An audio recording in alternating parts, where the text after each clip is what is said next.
नमस्कार, मेरा नाम आरती भारद्वाज है और आप देख रहे हैं कलम इंडिया न्यूज। बिहार के पूर्व उप मुख्यमंत्री सुशील कुमार मोदी का बयान सामने आया है। सुशील कुमार मोदी ने कहा कि जिस तरीके से सुप्रीम कोर्ट डायवर्सिटी को ध्यान में रखते हुए ये जजमेंट सुना है कि कॉमन सिविल कोड लागू होना चाहिए, यूनिफॉर्म कोड लागू होना चाहिए। जब सुशील कुमार मोदी से ये सवाल किया गया कि मुख्यमंत्री नीतीश कुमार आनन फानन में अपने विधायकों के साथ बैठक कर रहे हैं, क्या वो अमित शाह से डर चुके हैं? इसके जवाब में सुशील कुमार मोदी ने कहा कि नीतीश कुमार आनन फानन में अपने विधायकों से मुलाकात कर रहे हैं, वो डरे हुए हैं। साथ में ये भी कहा कि 13 साल में जिन विधायकों को मुख्यमंत्री ने 2-2 महीने भी समय नहीं दिया, उन विधायकों से भी मुख्यमंत्री नीतीश कुमार मुलाकात कर रहे हैं। इस दौरान सुशील कुमार मोदी ने कहा कि जो वर्ग विशेष के हैं वैसे विधायकों को बुलाकर मुलाकात की जा रही है।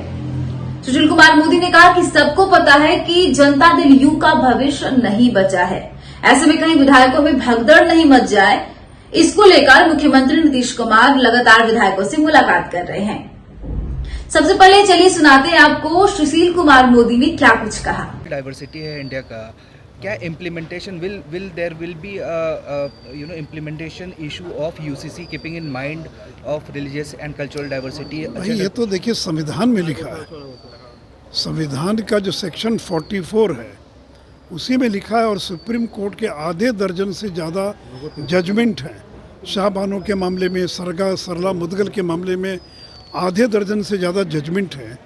इसमें सुप्रीम कोर्ट ने कहा है कि कॉमन सिविल कोड लागू होना चाहिए, यूनिफॉर्म सिविल कोड लागू होना चाहिए। तो कल्चरल डाइवर्सिटी है तो उसके बावजूद भी तो क्रिमिनल लॉ एक है ना। हत्या के मामले में हिंदू मुसलमान ईसाई के लिए अलग अलग कानून नहीं है, तो वैसे ही अगर एक पुरुष की एक पत्नी होनी चाहिए, बहुपत्नी नहीं होनी चाहिए, इसमें कल्चरल डाइवर्सिटी का क्या संबंध है? अगर डाइवोर्स के बाद अगर तलाक हो जाता है और तलाक का कानून समान होना चाहिए, इसमें कहाँ कोई बाधा है? या अगर किसी महिला का तलाक हो गया तो उसको गुजारा भत्ता मिलना चाहिए, इसमें कहाँ कोई डाइवर्सिटी आड़े आ रही है? तो ये जो फैमिली लॉ है आपका तरीका अलग अलग रहेगा, कोई पंडित करेगा, कोई आर्य समाजी तरीके से होगा, कोई काजी जो है वो निकाह कराएगा, कोई चर्च में कराएगा, उस पर कोई आपत्ति थोड़ी है। लेकिन विषय ये है कि क्या एक पुरुष की एक पत्नी होगी या एक से ज़्यादा पत्नी होगी? तलाक का एक कॉमन कोई तरीका होगा तलाक देने का, कोई 3 तलाक बोलकर और ख़त्म नहीं कर सकता है।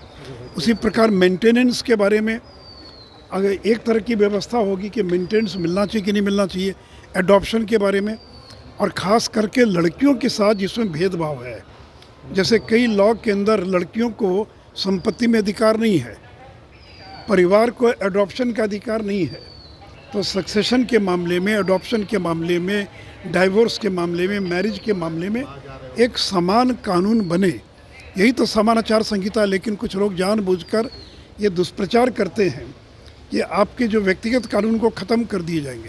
भाई आज दुनिया के अधिकांश देशों में एक पुरुष 4 विवाह नहीं कर सकता है, तो अगर किसी धर्म का कानून कहता है कि 4 विवाह कर सकता है, तो क्या आज के ज़माने में उचित होगा? तो इसलिए डाइवर्सिटी का ध्यान में रखते हुए ही तो सुप्रीम कोर्ट ने आधे दर्जन मामलों में ये कहा कि कॉमन सिविल कोड बनना चाहिए, यूनिफॉर्म सिविल कोड बनना चाहिए। या फिर जैसा मैंने कहा कि अलग अलग कमीशन ने, अलग अलग आयोग ने इस बात की अनुशंसा की है। और जो 21st जो कमीशन है, लॉ कमीशन, उसने भी ये नहीं कहा कि ये लागू नहीं होना चाहिए, उसके अलग प्रकार के सुझाव हैं।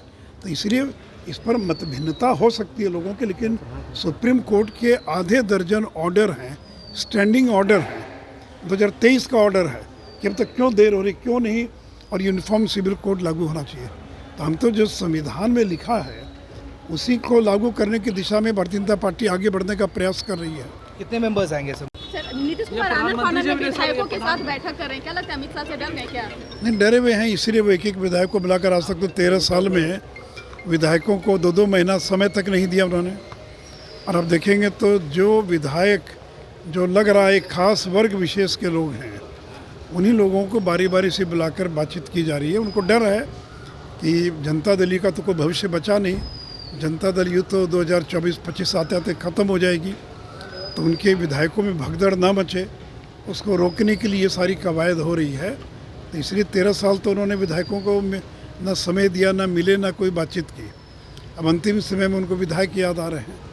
तो इसलिए विधायकों को लग रहा है कि नीतीश कुमार के बाद इस पार्टी का क्या होगा। इस पार्टी का कोई भविष्य दिखाई नहीं पड़ता है। लालू यादव की पार्टी को तो तेजस्वी यादव चलाएंगे या तेज प्रताप चलाएंगे, कांग्रेस को राहुल गांधी चलाएंगे, लेकिन जनता दल को कौन चलाएगा। ये तो कोई परिवार की पार्टी है नहीं, तो नीतीश कुमार के बाद इसका कोई भविष्य नहीं। और जब उन्होंने ये ऐलान कर दिया कि मेरा उत्तराधिकारी जो है वो तेजस्वी यादव होंगे, तो फिर तो कोई जो जनता दल के लोग ये स्वीकार करने के लिए तैयार नहीं हैं कि कोई पार्टी का उत्तराधिकारी दूसरे पार्टी का नेता हो, और वो भी तेजस्वी यादव हो, लालू का बेटा हो, जिसके नाम से बिहार के लोग डरते हैं, घबराते हैं। तो इसको कोई जदयू का नेता स्वीकार करने के लिए तैयार नहीं है। इसमें से भगदड़ को रोकने के लिए ये सारी कवायद उनकी चल रही है। दूसरा ये कि कल कल अमित शाह जी का भाषण हुआ मुंगेर के अंदर, उस पर जो सवाल उठा रहे हैं जदयू के लोग, राजद के लोग, ललन जी, तो मैं इतना ही कहूँगा कि ललन सिंह को हराने के लिए बीजेपी का एक अदना कार्यकर्ता पर्याप्त है। कमल का चिन्ह लेकर जो मैदान में आ जाएगा वो ललन सिंह को मुंगेर लोकसभा में हरा देगा। और जहाँ तक मुंगेर और बिहार को मदद की बात है, तो 1 लाख करोड़ रुपए से ज़्यादा कि केवल सड़कों के क्षेत्र में बिहार में काम हो रहा है।